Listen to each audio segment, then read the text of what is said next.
Let me ask you something. Have you ever been out shopping and caught a glimpse of someone trying to stretch every last dollar? You know, the parent with the overstuffed coupon binder, digging through their cart with two kids in tow, just trying to make the most out of their trip to the grocery store. Some people roll their eyes. Others chuckle under their breath. But what if I told you that one day, someone laughed at the wrong man, and the entire store stopped to watch what happened next? In the next few minutes, you're going to hear a story that starts in a checkout line and ends with a twist no one saw coming. If you think you know where this is going, think again. Now, before we get too deep, I need you to do one thing. Don't look away. This isn't just about coupons. This is about assumptions. It's about dignity. It's about how quickly people are judged in a world that's always in a rush. It's also about how one ordinary dad, who was just trying to feed his family on a budget, ended up in the middle of a scene that turned into a viral moment, and not for the reasons you might expect.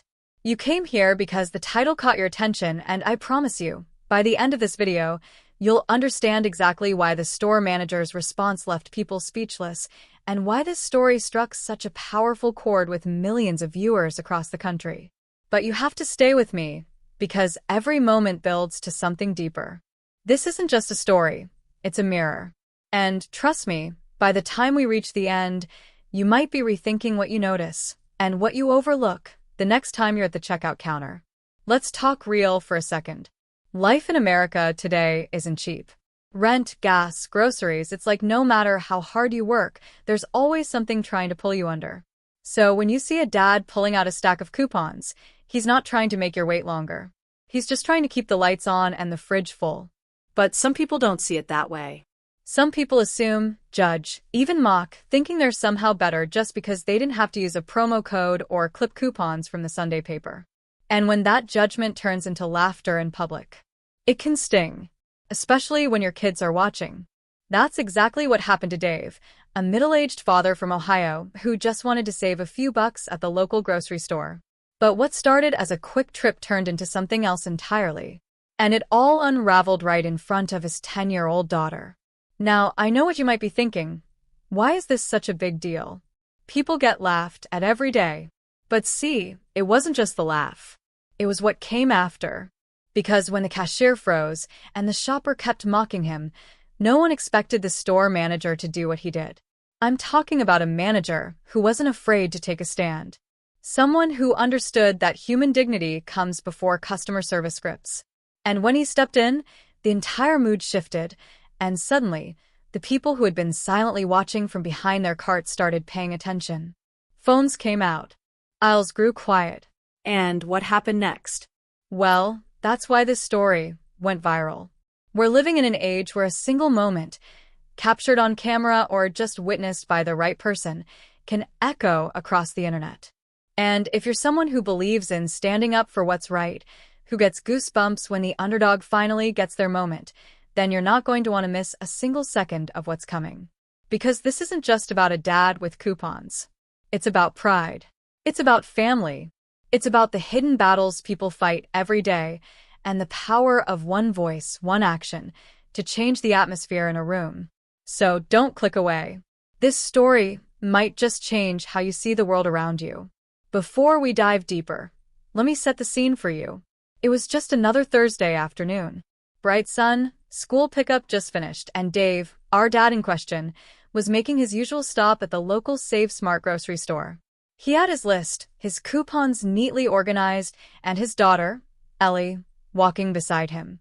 She was clutching her dad's hand, her school backpack still weighing down her shoulder, and the two of them were laughing about something silly, probably one of her jokes from class. They weren't in a rush.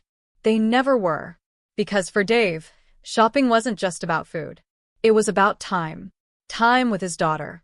Time to teach her how to save money, how to navigate life's little challenges, and how to do it all with a sense of purpose. But not everyone saw it that way. About halfway through the store, just past the dairy aisle, Dave noticed a woman trailing a few steps behind them. Well-dressed, clearly in a hurry, scrolling through her phone in one hand and pushing her cart with the other. And when Dave stopped in front of the clearance section, pulling out a couple of buy one, get one free coupons, he heard it, the unmistakable sound of a scoff. A quiet chuckle. Then louder. Seriously? People still do this. She didn't say it directly to him. She said it just loud enough for others to hear. Just loud enough to humiliate. Ellie's hand tightened around her dad's. Dave pretended not to notice. He always did. It wasn't the first time. But what made this different was what happened at the register. That's where everything boiled over. And trust me, you'll want to hear every second of what went down. Because this wasn't just about groceries anymore. It was about standing up, not just for yourself, but for the people you love. And when the manager stepped in, the entire store witnessed a kind of justice you don't see every day. It wasn't supposed to be a scene. Not for Dave. Not for Ellie. Not on a Thursday afternoon when all they wanted was to pick up some discounted cereal, maybe a frozen pizza, and head home to unwind with a movie. But life has a way of throwing you curveballs when you're just trying to keep it simple. And in the case of Dave, those curveballs had become more common over the past year. See, what the woman behind him in line didn't know, what most people never think about when they make a snap judgment, is the story behind the person standing in front of them. They didn't know about the layoff. They didn't know that Dave had once worked in software for a mid-sized company that downsized just months before Christmas.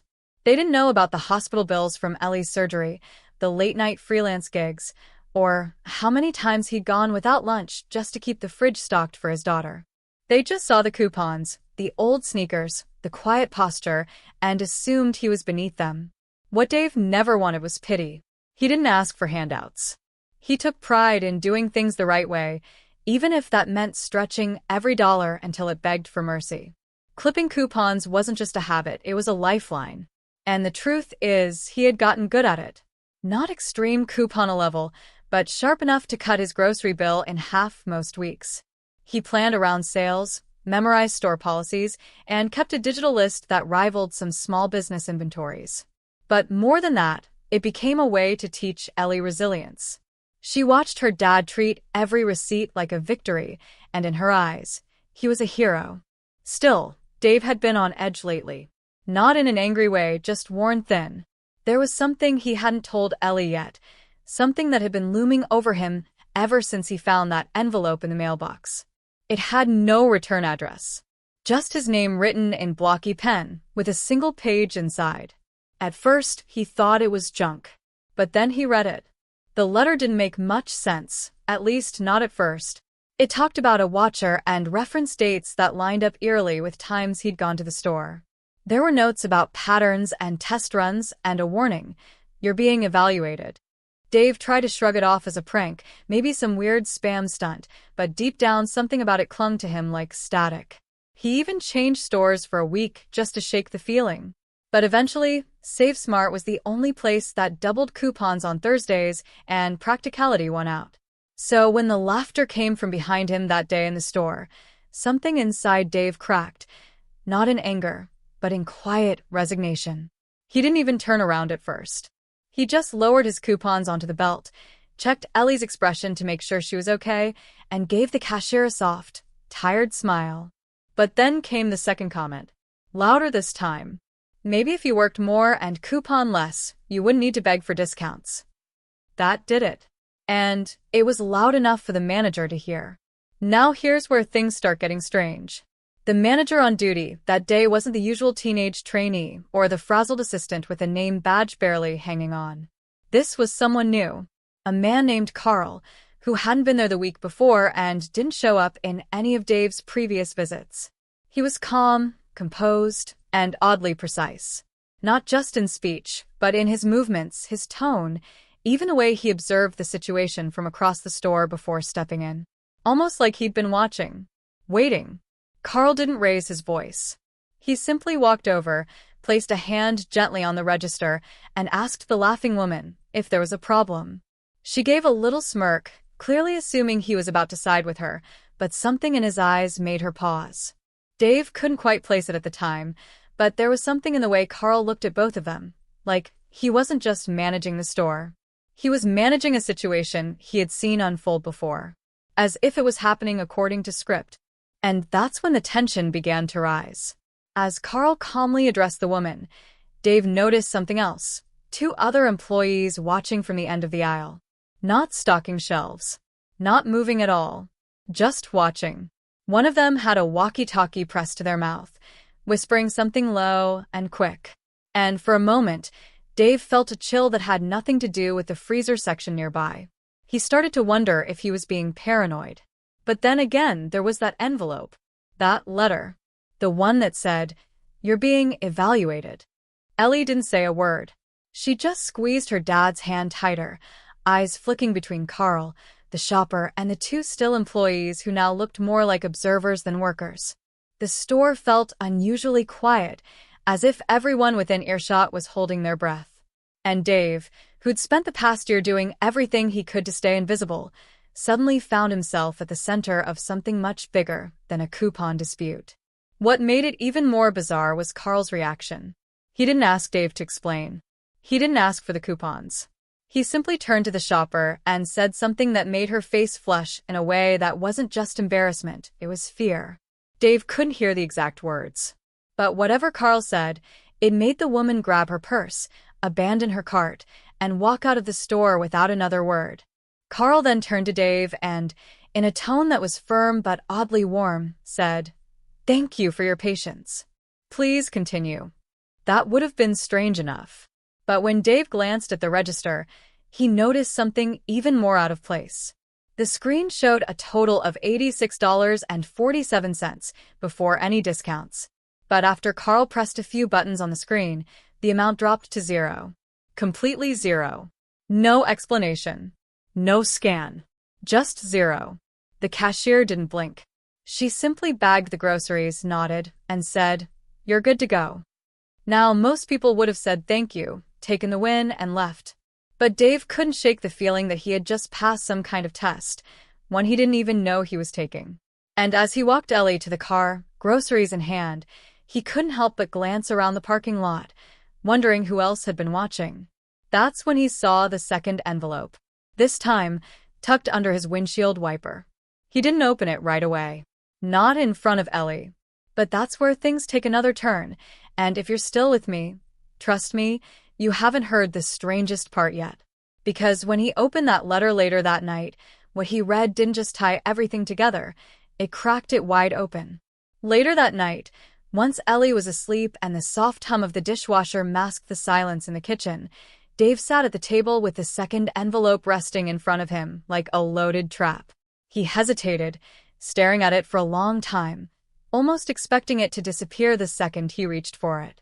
Something about the way it had been placed on his car, clean, centered, untouched by wind or rain, felt staged, controlled, like someone wanted him to find it exactly the way he did. And that alone was enough to spike his anxiety. When he finally peeled it open, the page inside wasn't typed like the first, it was handwritten. Blocky, but neat. And it didn't say much. Just a single line. "Your daughter isn't just watching, you're being watched through her." That stopped him cold. Dave's first instinct was to go check on Ellie, which he did. She was fine, asleep, curled up with the blanket she'd had since kindergarten. But the words in that note weren't just creepy. They were calculated. Whoever wrote it knew exactly how to hit him where it hurt. He returned to the kitchen and read the line again, trying to figure out if it meant surveillance or something worse. Was someone tracking them? Following their routines? He thought back to the employees in the store, their blank stares, the way they didn't react to anything but seemed to be listening to something no one else could hear. And then Carl. Who was Carl? Where had he come from? Dave had never seen him before, and now he wasn't even sure the guy worked there at all. The next morning, Dave did something out of character. He went back to Save Smart, not to shop but to ask questions. But when he got there, the store looked different. Not physically, but atmospherically. The usual greeter wasn't there. The aisles were quiet. The staff members were unfamiliar. And when Dave asked if Carl was working, the woman at the front desk tilted her head like she didn't know who he was talking about. "We haven't had a manager named Carl," she said flatly, not even checking a schedule. Dave pressed her, described him in detail. She just shook her head and offered a customer service number he'd already called once before. It didn't add up. He pulled out his phone and opened the receipt from yesterday's visit, only to realize something even stranger. The manager's name line was blank. No Carl. No signature. Nothing. Then came the biggest blow. When he got home and opened the drawer where he kept all his saved coupons and receipts, everything was gone. Not just shuffled or misplaced. Completely wiped clean. Every clipped coupon, every printout, every receipt he'd cataloged for months, all gone. The folder he'd used wasn't just empty. It had been replaced with a different one. Same shape, same color, but pristine. Untouched. It was like someone had swapped it while he slept. The kitchen window had been unlocked, which made his heart pound. And right there, tucked inside the new folder, was another note. This time it read, "Stop looking." At this point, Dave started to question everything. His instincts told him to report it, but to who? What could he say? "I got free groceries, and now I think I'm being watched by ghost managers?" It would sound insane. Still, he reached out to a friend, his old coworker Ryan from his software days, someone he hadn't spoken to in months. Ryan had always been tech-savvy and paranoid enough to take him seriously. When Dave described what was happening, Ryan didn't laugh. He got quiet. Then he said something Dave didn't expect. "I've seen this before. Not the coupons. But the watching. The behavioral setups. It's not a prank, it's a pattern. You ever heard of performance testing?" Dave hadn't. But Ryan explained it in hushed terms. Some companies, some agencies, they run live tests on unsuspecting people to observe stress responses, ethical boundaries, decision-making. It's all controlled, but it's made to look random. They target people who are predictable, routine-based. Caregivers low profile, stable but under pressure. Like you. Dave felt a chill crawl up his back. "Why me?" he asked. Ryan paused before answering. "Sometimes it's not about you. Sometimes it's about who's around you." That hit harder than Dave expected. He thought back to the note, "Your daughter isn't just watching." What did that mean? Was Ellie part of the test? A subject? A variable? The idea made his stomach turn. He wanted to get her out of the house, take her away for the weekend, just get space. But when he went to grab his car keys, they were gone too.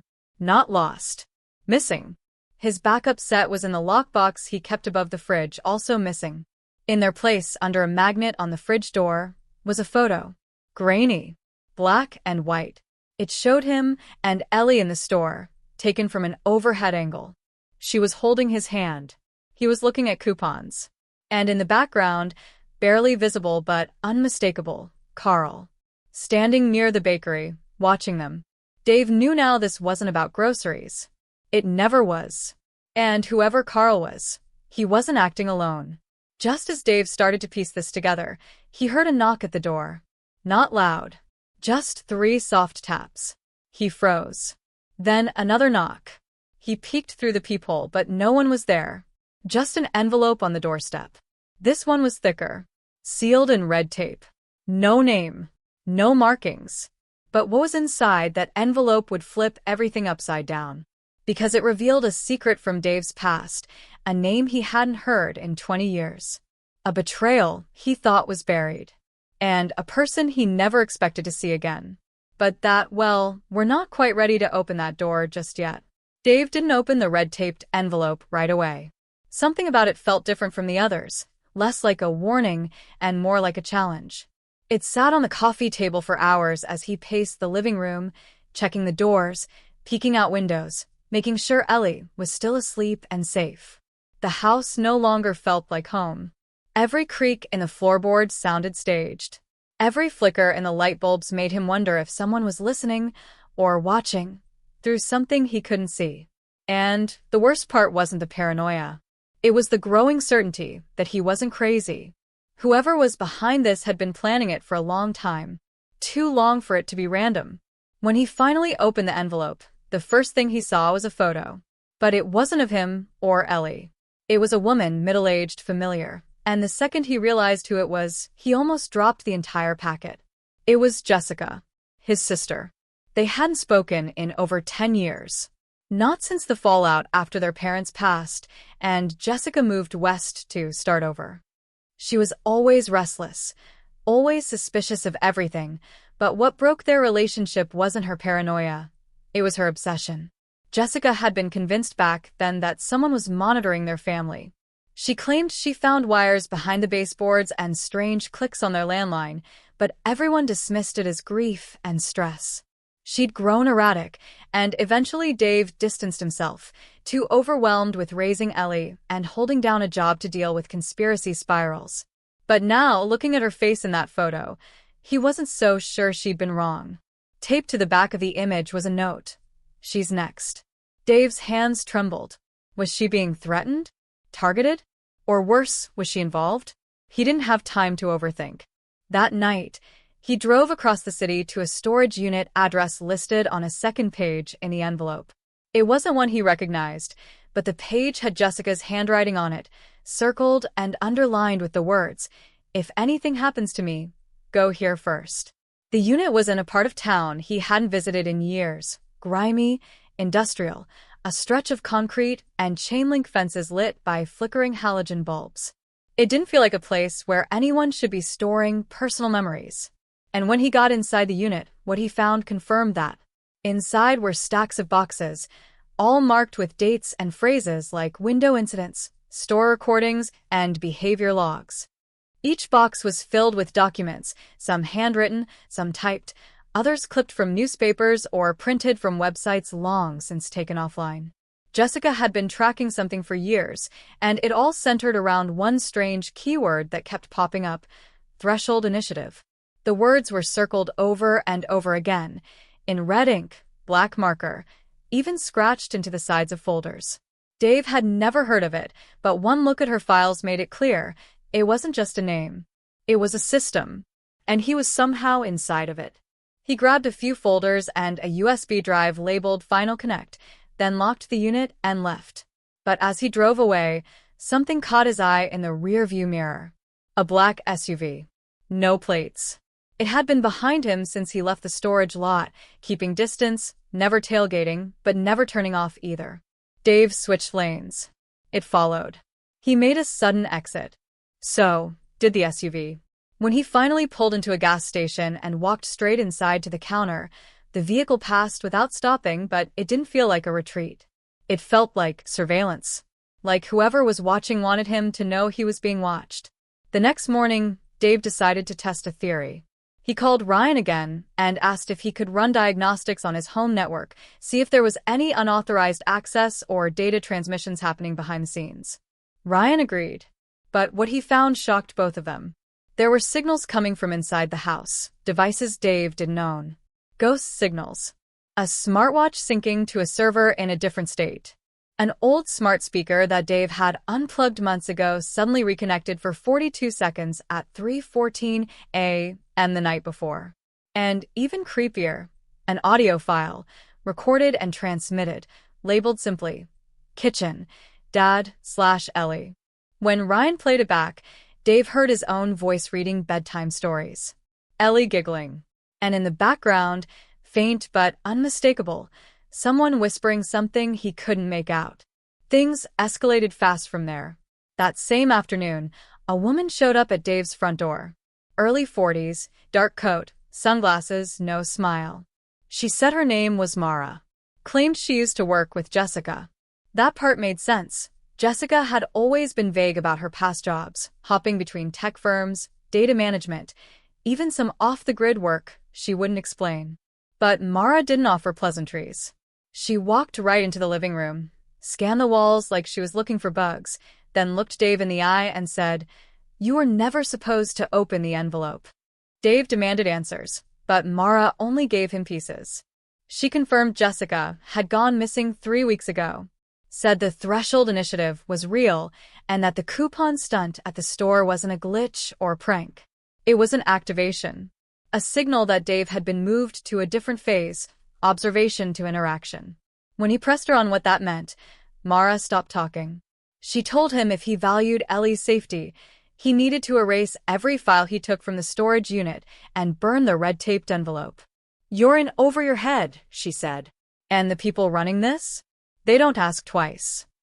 But Dave wasn't the only one receiving strange messages anymore. That night, Ryan called in a panic. He'd been digging deeper into the IPs from Dave's network and found a weird backdoor loop, a file exchange going to a name Ryan hadn't seen in years, his own ex-fiancée, Tessa. They'd broken up before he ever met Dave, and she'd moved on, supposedly out of the country.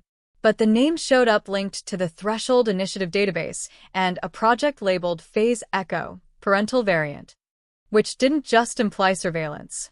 It implied experimentation. And both their names were on the file.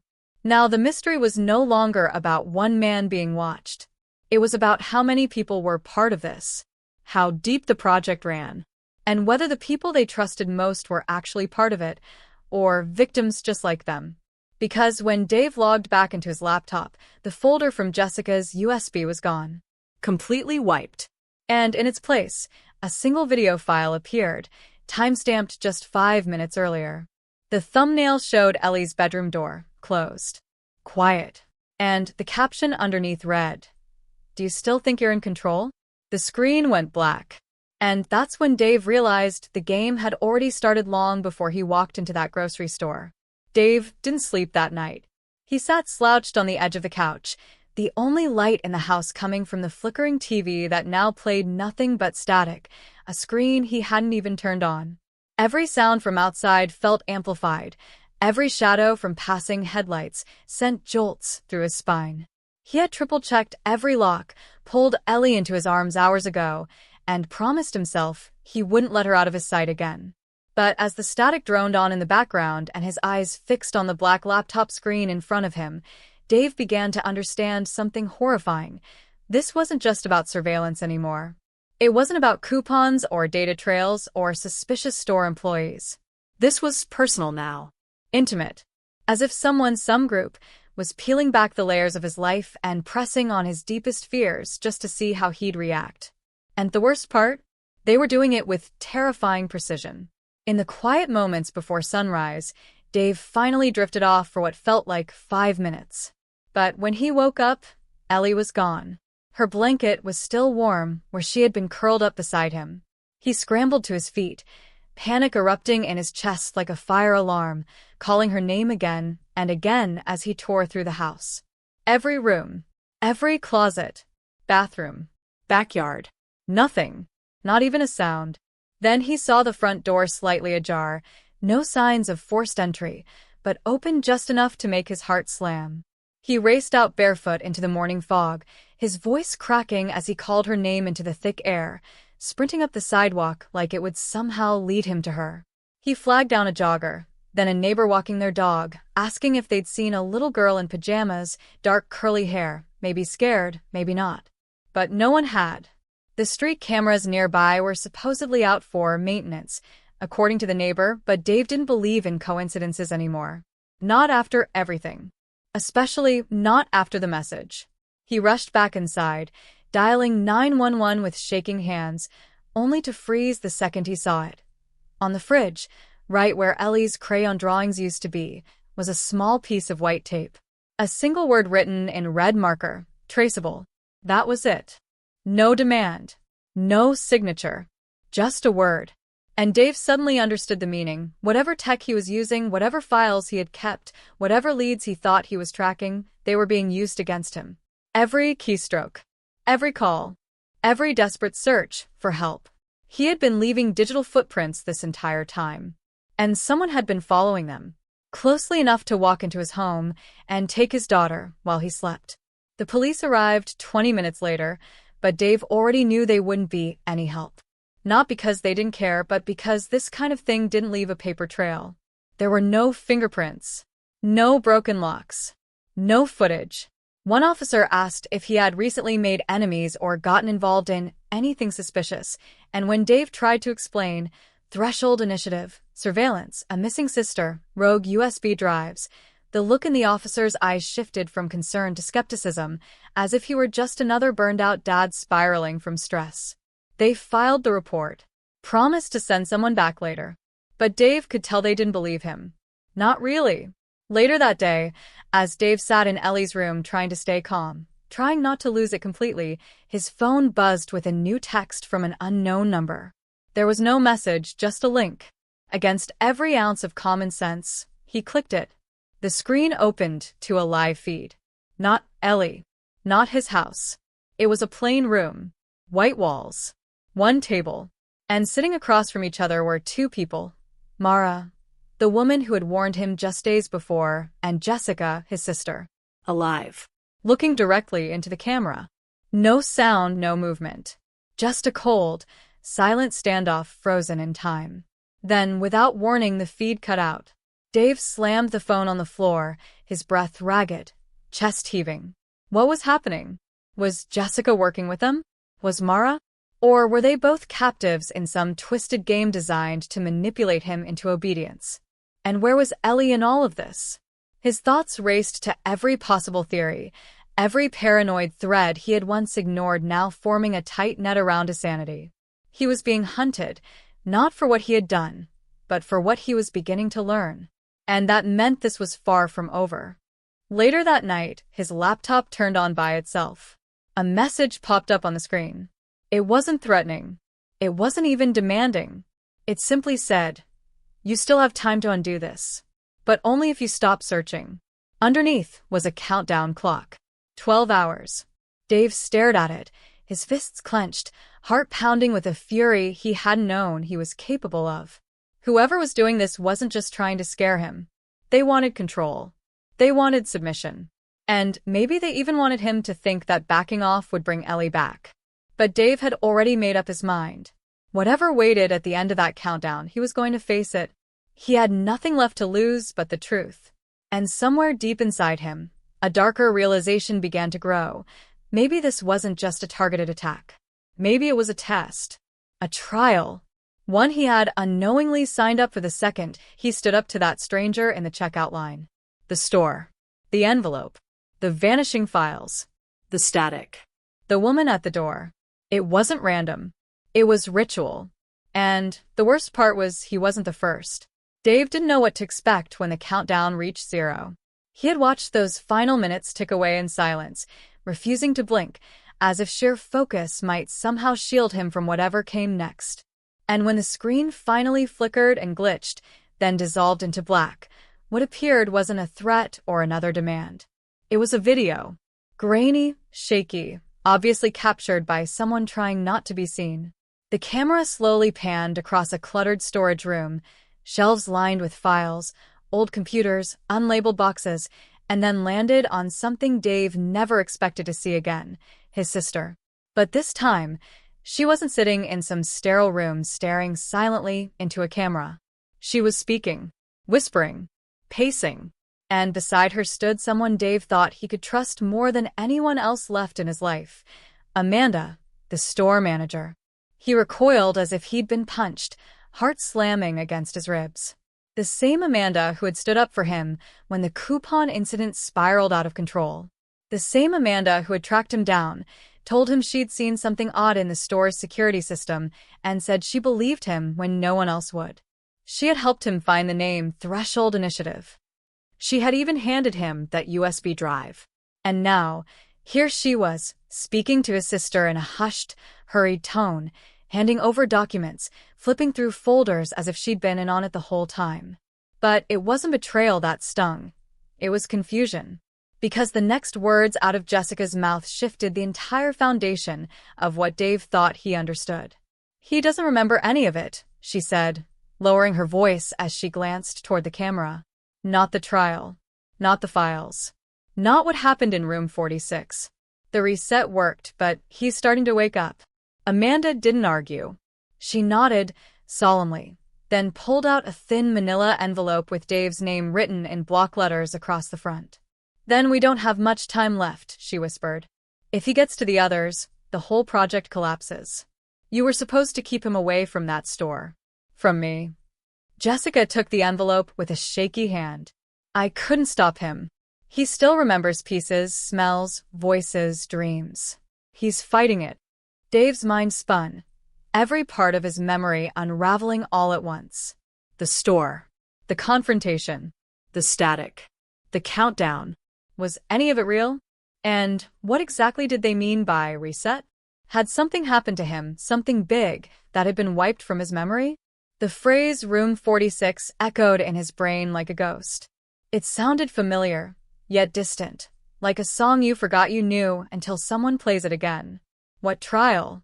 What project? Who were the others? The video cut off before he could hear more, but it didn't matter. He knew now that his story hadn't started at the store. That incident, the laughing shopper, the confrontation, the coupon, it was a trigger. A planted moment designed to ignite something long buried. Something that had been hidden from him by people he trusted. The missing files. The surveillance. The strange messages. None of it had been spontaneous. He was being manipulated into remembering, or worse, manipulated into forgetting. He opened his closet and dug out the dusty box labeled tax stuff from the back corner. Inside were old papers, receipts, and the tattered remains of a journal he hadn't touched in years. He flipped it open and there it was. Scribbled in the margins, almost like a warning to himself, were 3 words: "Don't trust Amanda." His hand trembled as he turned the pages, realizing that long before he knew to question her, some past version of himself had already figured it out. But how long ago had he written it? Months? Years? That's when the knock came at the door. 2 sharp raps. Not frantic, not casual. Controlled. Familiar. He checked the peephole, hard in his throat. It wasn't the police. It wasn't a neighbor. It was Mara, the same woman who had warned him at the diner, now holding what looked like a body cam in her hand and wearing a badge around her neck that read Federal Oversight, Department 46. She didn't wait for an invitation. She simply looked into the camera at his doorbell and said one thing. "Dave, they're not who you think they are. But neither are you." He backed away from the door, pulse racing, the pieces of the puzzle spinning too fast to grasp. What did she mean? What wasn't he being told? Had he been part of the very project he was now trying to expose? Was his identity itself a construction? Each clue felt like a rope pulling him deeper into a mystery that was never meant to be solved. But he knew one thing for certain now. The story he thought he was living had never really been his to begin with.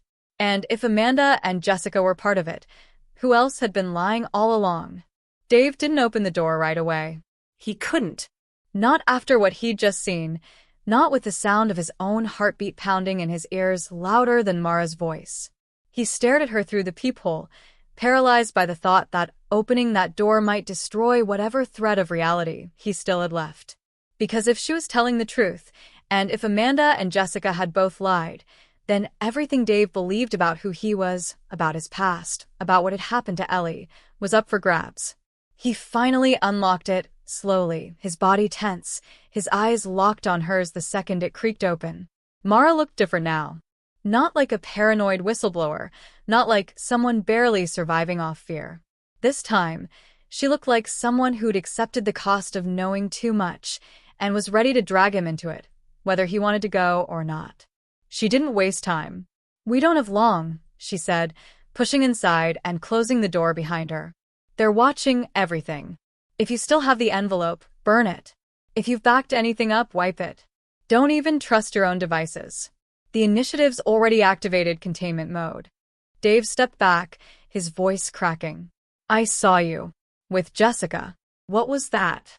Are you working with her, or—" "She's not working with them," Mara interrupted, her voice strained but sharp. "She's working because of them. You think she betrayed you? They broke her, Dave. Years ago.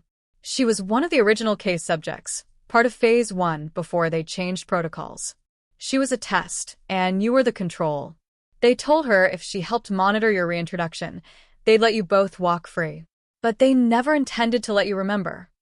Dave felt like the air had been sucked out of the room. His sister hadn't abandoned him. She had been trying to protect him, or at least she thought she was. The betrayal suddenly felt heavier, more tragic than treacherous.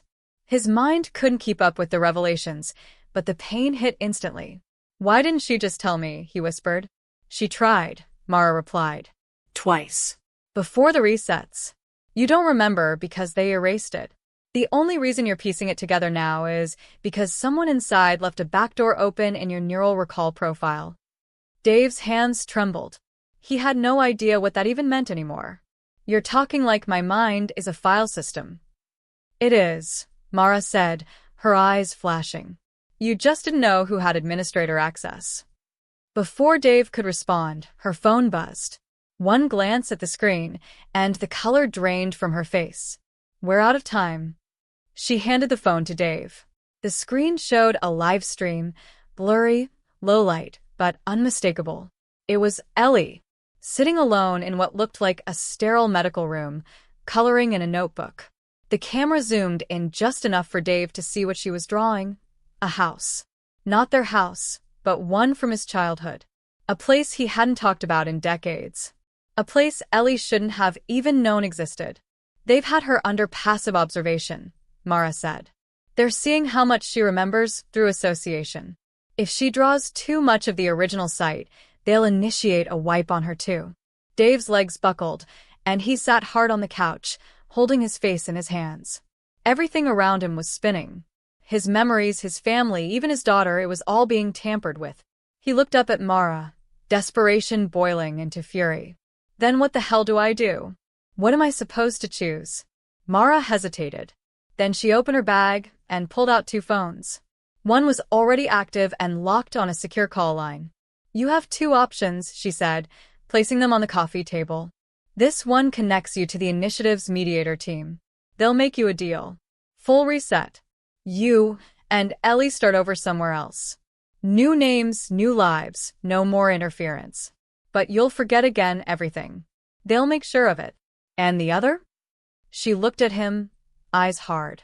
"The other connects you to someone inside. Someone who can help you take the whole operation down. But it'll make you a target. Not just you, Ellie, Jessica, anyone who's ever spoken a word about Phase 1. They'll treat it as a full breach. And they won't stop until you're both neutralized." Dave stared at the phones like they were loaded weapons. One would grant him peace at the cost of truth. The other would bring the truth, but at a cost he wasn't sure he could live with. He thought about the look on Ellie's face the last time they had breakfast together.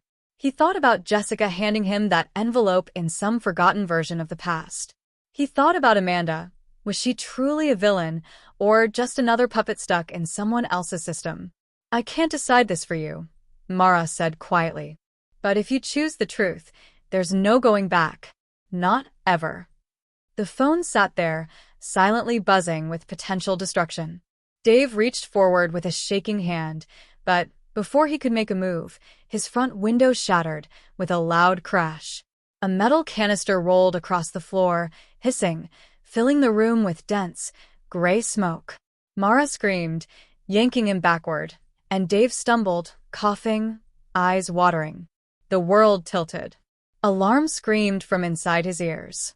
And just before everything went black, he heard a voice, calm, smooth, unmistakable, coming through the speaker of one of the phones on the table. "Mr. Carter, you've taken too long." And then silence. The smoke wasn't just tear gas.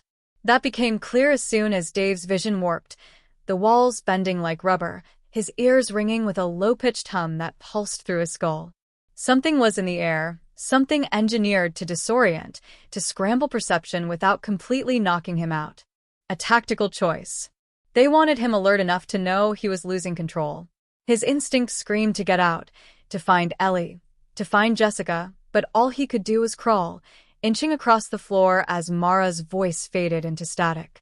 Shadows moved through the smoke like ghosts in riot gear, faceless, silent, synchronized. Not police. Not military. Something in between. Private, trained, and above the law. When he woke up, he was no longer in his home. The lights overhead buzzed a sterile white, and the room looked like a debriefing cell out of a government black site. But there was no glass, no cameras, no guards. Just him, a table, and a woman seated across from him, smiling. It was Amanda. Her expression wasn't cruel. It was calm. Familiar. Too familiar. It reminded him of every teacher he'd ever had who told him not to ask too many questions. Every therapist who had gently nudged him away from painful memories. Every corporate HR officer who reassured him that things were being handled internally. Her presence was unsettling because it didn't look like a villain. It looked like the system wearing a human mask. "You were never supposed to come this far, Dave," she said softly. "You were supposed to follow the breadcrumbs just long enough to let us measure your reaction. That was the test. But now we're past that. Now you're a variable. What is this place? Dave rasped, his throat burning from whatever chemicals they'd used on him. A junction, Amanda replied. Between the version of your life you were allowed to remember and the version you were never meant to survive. Dave's mind spun. What happened to Mara? And Ellie? Where are they? Amanda leaned back slightly, her gaze calculating. Mara made her choice. She's being processed. Ellie is safe. For now. But you need to understand, Dave, this isn't about you anymore. You were never the only one. The initiative doesn't run a single experiment. We run entire simulations. Your town? Your neighbors? Most of them were part of it. Embedded, instructed, incentivized. The coupon incident? Not random. Not even close. It was a trigger point. A stressor. We monitor thousands like it. Controlled chaos. Psychological conditioning wrapped in the illusion of free will. He stared at her, not blinking. You're saying this has been happening everywhere? Amanda didn't flinch. Everywhere that matters. Every region with behavioral hotspots. Every cluster flagged by predictive analytics. You're just one node in a web, Dave. But you're the one that started glitching. The ground felt like it was falling out beneath him. He thought of the woman in line at the grocery store, the one who mocked him. He remembered thinking she was just cruel. But what if she wasn't even real? Or worse, what if she was, and she'd been recruited, bribed, or blackmailed into playing her part? You can't do this to people, he muttered, eyes burning. We already did, Amanda said. And we learn more in 5 years than behavioral science has in 50. It's efficient, targeted. And as long as no one remembers, it's clean. Jessica knew, Dave said suddenly. She knew, didn't she? Amanda smiled faintly. She was given limited access. Enough to cooperate, not enough to rebel. But she broke protocol. She tried to protect you. She forgot that the initiative doesn't offer second chances. Dave slammed his fist on the table, standing abruptly. You manipulated everyone I've ever cared about. You turned my life into a simulation, Amanda finished. And you passed. That's the part you're missing. You weren't supposed to resist. You weren't supposed to remember. But you did. And that means you're valuable in a different way now. We can repurpose you. Dave's stomach turned. No. You say that now, she said, standing with eerie calm. But when we show you the others, when you see how many people are out there just like you waking up, then you'll realize this isn't about one man and a memory. It's about choosing to either be the first to burn it down or the last to join the new structure. As she left the room, the lights dimmed. A screen on the far wall flickered on, and a video began to play. Not surveillance footage, but home videos of him and Jessica years ago. Moments he couldn't remember. Holidays, arguments, vacations that didn't exist in his current mind but were clearly real. The audio was distorted, layered with phrases that shouldn't have been there. Lines like subject deviating and reintegration unsuccessful, repeated over and over. And then Ellie's voice, recorded in a whisper, from somewhere he'd never been. Daddy, I saw the others. They all look like me. Dave's heart seized. Others? Plural? What did that mean? He stepped back from the screen, his legs shaking. The full scope of what he was dealing with had just shattered any idea of this being personal. This was bigger than a broken family. Bigger than betrayal. It was systemic. Generational. And the initiative wasn't just watching him anymore.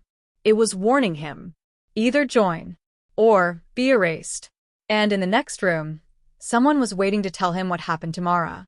But the voice on the intercom came through first, new, male, and unmistakably nervous. She's gone rogue. She left the facility.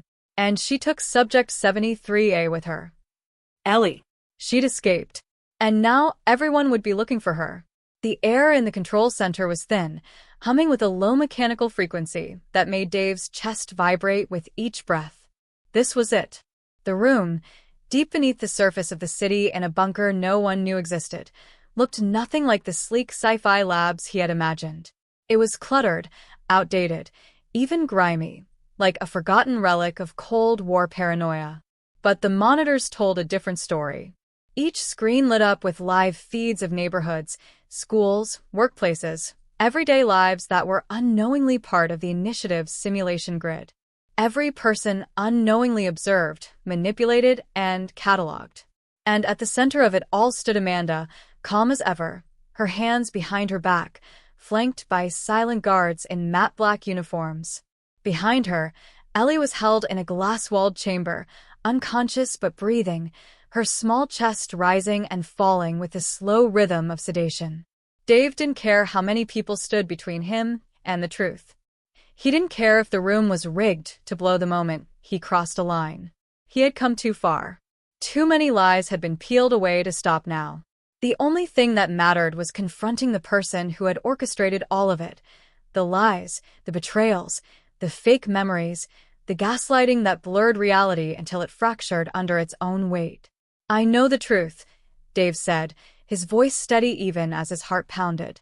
"Jessica never died. You erased her." Amanda's face twitched, just for a moment. Then she gave a faint smile that chilled him to the bone. "You're close. Closer than anyone has ever gotten. But your emotions are still clouding your understanding." Jessica volunteered. She wasn't taken. She gave herself to the initiative because she believed in it more than she believed in you. The words hit him like a punch, but something about the way Amanda said them didn't ring right.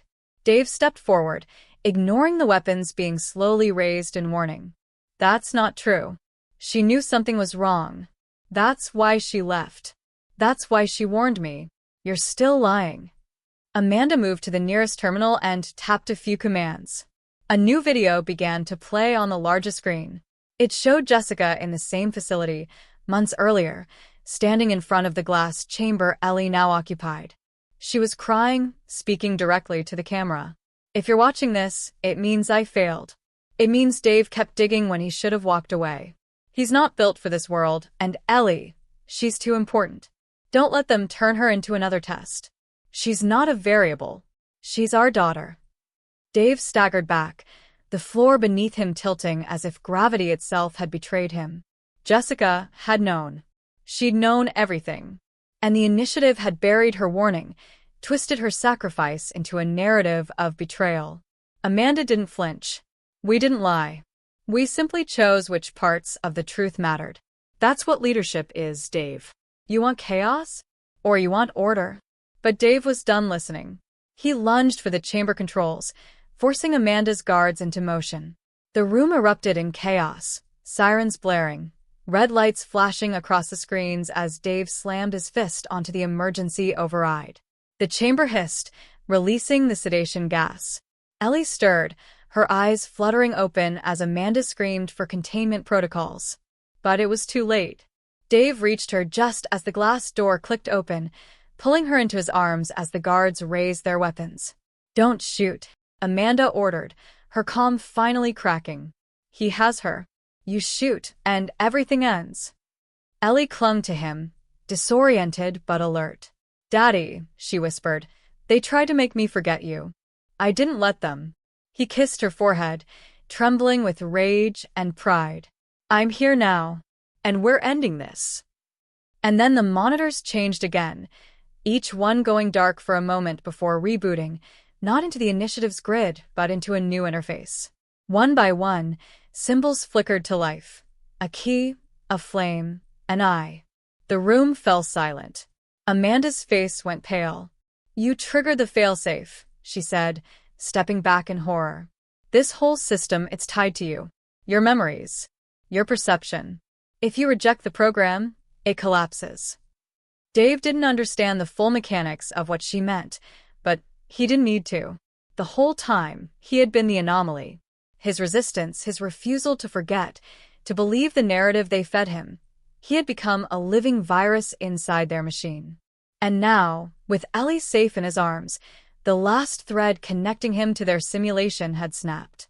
The facility shook with a distant explosion. Somewhere above, the world Amanda had crafted was beginning to unravel. "You think this is freedom?" Amanda shouted over the sirens. "This is collapse. You're releasing people into a world with no structure, no guidance, no purpose." Dave turned to her, eyes burning. "Maybe they'll find their own." He didn't wait to hear her response. He sprinted for the emergency exit, Ellie in his arms, smoke filling the corridor as alarms shrieked like banshees in the concrete halls. The place was falling apart. Systems failed one by one, doors opening at random, voices shouting over intercoms in panic. The initiative's perfect experiment was eating itself alive. But just before Dave reached the surface, a figure stepped out of the shadows ahead. Mara, bloodied, limping, but alive, and holding a hard drive in her hand.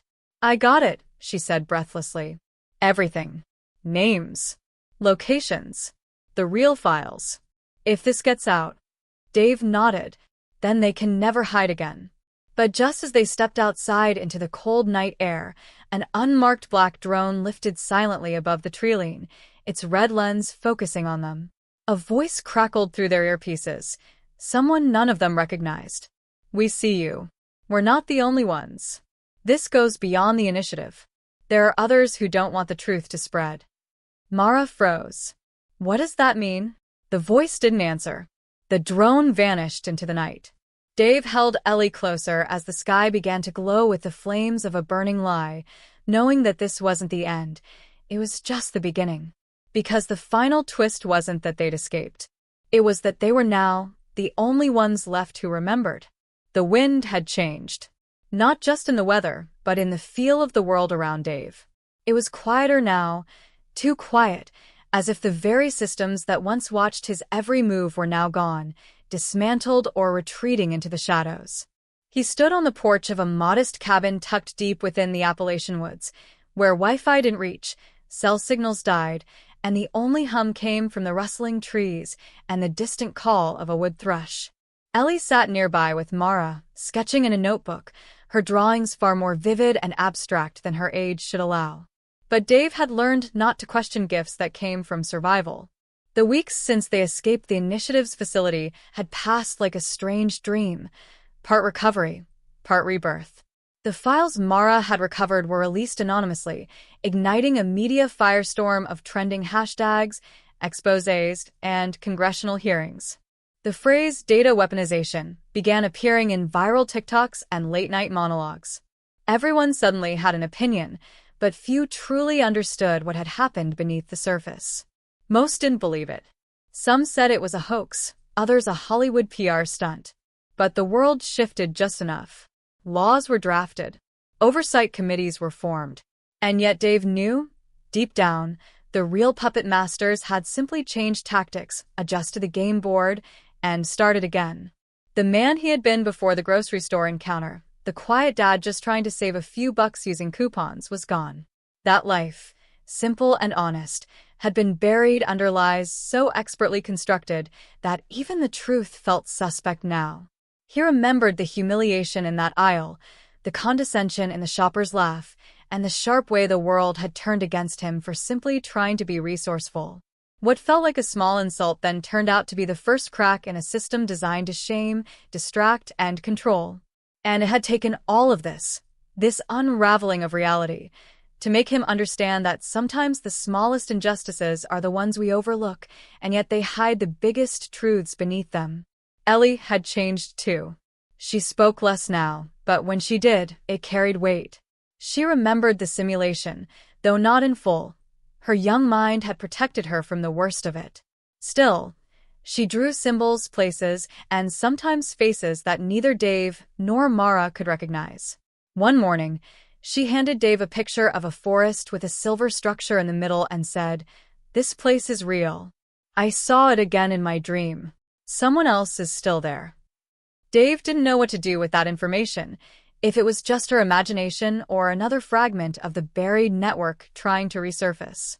But it stayed with him, not at him, because he couldn't shake the feeling that while they had escaped the net, they might not be the only ones who needed saving. Mara had become something of a sister to him through it all, equal parts warrior and guide. She had disappeared for a few days after the leak went public, likely settling old scores or erasing trails. When she returned, she looked lighter, but still on edge, still carrying a secret weight.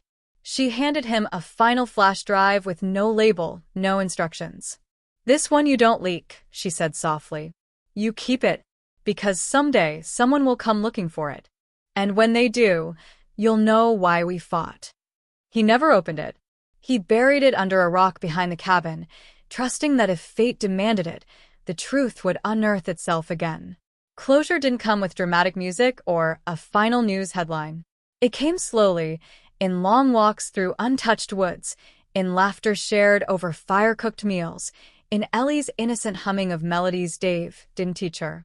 He had stopped waiting for peace to descend like a curtain. Instead, he made peace daily, by breathing deeper, trusting more, and letting go of the paranoia that once tethered him to fear. Still, some nights, he sat awake, watching the tree line. He wondered if some old ghost of the initiative might come crawling back, if the drone's red eye might peer from the darkness once more. But they never did. Not yet. In time, the world forgot. Trends shifted. The hashtags faded. Other scandals pushed the story down the feed. And the shoppers in stores returned to their routines, unaware of the code that still ran quietly behind the screens. But Dave remembered. Ellie remembered. And as the sun dipped below the trees on another quiet evening, Dave thought of that final moment in the control room, of Amanda's last words. This isn't freedom, it's collapse. Maybe she was right in some twisted way. But maybe collapse was exactly what they needed before something honest could rise. Because in the end, the truth hadn't just changed the world. It had changed him. And that truth, buried though it may be, had a way of whispering to the right people, those with the courage to listen, even when the whole world told them to look away.